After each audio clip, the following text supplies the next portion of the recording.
So even though I had been carefully planning out a video about plastic-free July and how to not feel overwhelmed when these months or days with an environmental movement behind them come along, I went into research mode, and that is exactly what I went to. I went into complete overwhelm. If you are someone who also gets this eco-overwhelm, then this video is for you. This video may have more questions than answers, but let's look at this together. Hello, I am Robin at Reduce, Reuse, Reimagine, and today I am just laying it all out there. I make videos about reducing and reusing, and I love doing this. It makes me happy, it makes me feel more positive, and at the end of the videos, I always end with, our actions can and will make a difference. And I truly believe this. I know this in my core being. That being said, there are times where it just feels overwhelming to be eco-conscious.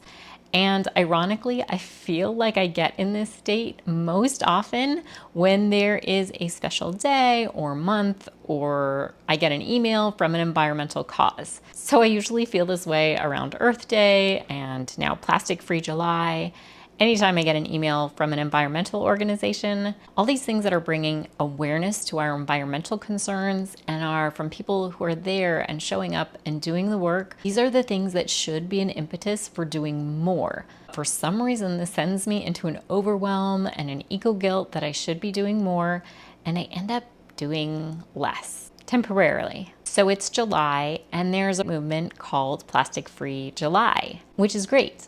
I will say the name kind of overwhelms me with the plastic free because it sounds like I need to get rid of all my plastic entirely, and that sounds overwhelming. I did do some further research, and it's really about taking a pledge to try our best to reduce one area of single-use plastic for the month. But then a rush of questions comes to me. Are people rushing out to replace their plastic and in the process creating more waste? Are the manufacturing and the transportation and the afterlife of these alternatives actually better than plastic? Why do we have to figure out the answers to all these questions?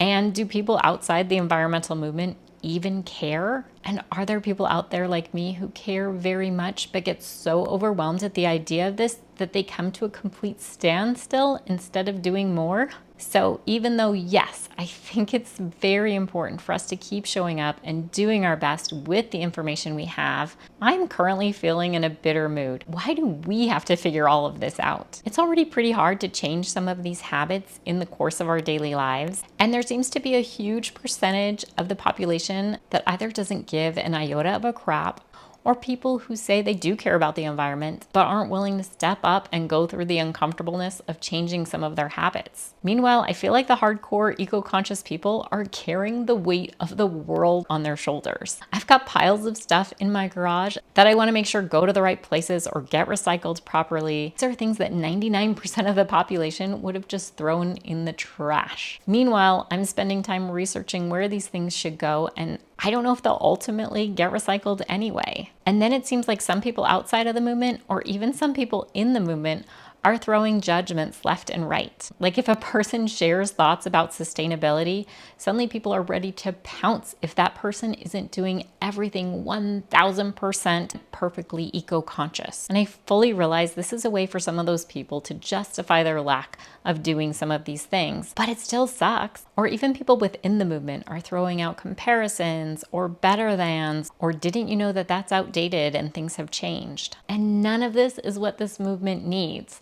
We need to be able to show up and do the best we can with the information we have. We're all learning this together, and none of us is going to be able to do it 100% perfectly, ever. And when I show up on here, I'm always trying to walk a fine balance between sharing ideas and thoughts while not guilting or shaming, because we're all coming from different places and everyone's at a very different part of the journey. I'm not here reducing my plastic waste to a small jar full of items, and I never will be. I also realize that my life is set up in a way that I can explore some of these options with much more ease or time than many people are able to. It just feels like such a flawed system. None of us are going to be 100% eco-perfect. We're just not. And nobody has all the answers. And yes, as much as I truly believe that our individual actions do matter, and I believe in the ripple effect, things have to change on a much bigger level. This is essential. And right now, environmentally, we are up against a lot. But all of this being said, and as much as it sucks sometimes, I also don't think we should be shrugging our shoulders and saying, oh, well, it's all going to anyway. We might as well just live it up while we can. That's a depressing take. So what do we do with this? What do we do when we want to show up and do our part, but we're feeling overwhelmed? So here are some things I do when I get into this mind state, which I am sharing out loud now to remind myself. One of the biggest, most helpful things I can do is to step back and really reflect on our planet and our natural world. And one of the best ways to do this for me is to get outside. It doesn't have to be something elaborate, but getting outside and getting into a natural area, I'm able to get this connection and reminder that the earth really is resilient. It's big and strong and powerful. And time out in nature is twofold, because not only does it remind me of how strong nature is, but also how beautiful. It's one thing to hole up and fret about the state of our world and our planet, but to get out there and soak in this reminder of what it's all about is such a powerful reminder of this deep connection that we share with our planet. If you have not heard of Asia Suler, she is one of my great reminders when it comes to this connection with nature, and I will link to some of her videos below. Another thing I like to do is remind myself of the things that I am doing. There always seems to be this list in my head of things I can do better.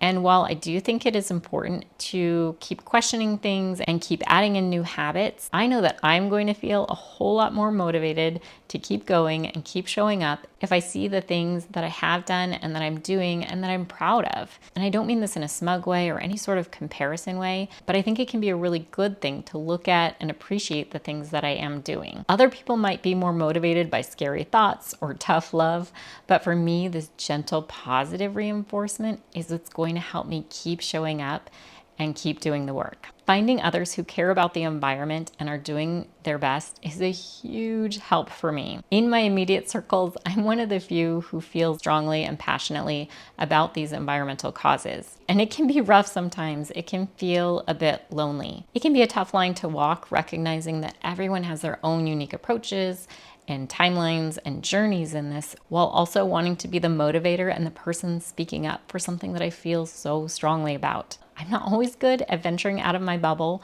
but when I have found people who are like-minded or groups who are truly passionate about the environment, it helps me so much. I definitely have a push-pull thing with really wanting to connect with people while also being quite an introvert and a highly sensitive person. But I am finally venturing out and starting a community board on this channel and opening up comments, because I finally had this realization that people who are showing up here and who are watching through to this part of the video or subscribing, those are the people I want to connect with, I want to hear from, and I want to brainstorm with. So if you are still here and watching this, thank you so much. You are those people I'm talking about who I would love to connect with, and we can help inspire each other to keep going. And then also reminding myself that a huge way to eliminate all these questions of what's the best way to reuse this or to recycle this, or what's the most sustainable option out of these, the best way really is still just to reduce. Overall, we really try to stay conscious of our choices, and we're in a financial position where most of our stuff is thrifted in the first place,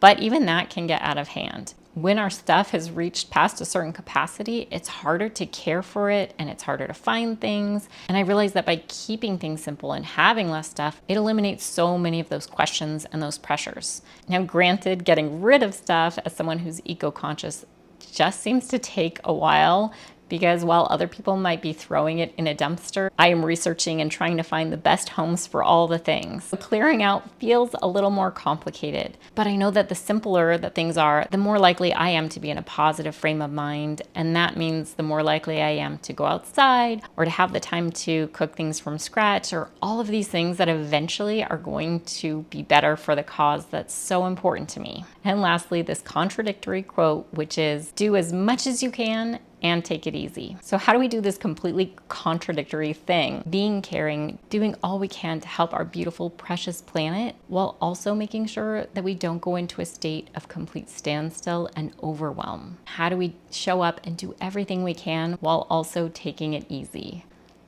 And I guess that's the question. If you've listened this far, thank you so much for being here and joining me as I sort this all out. I would love to hear from any of you who have had this similar situation of feeling sort of an eco-overwhelm or guilt and ways that you get past it. Thank you so much for being here and for watching. Our actions can and will make a difference.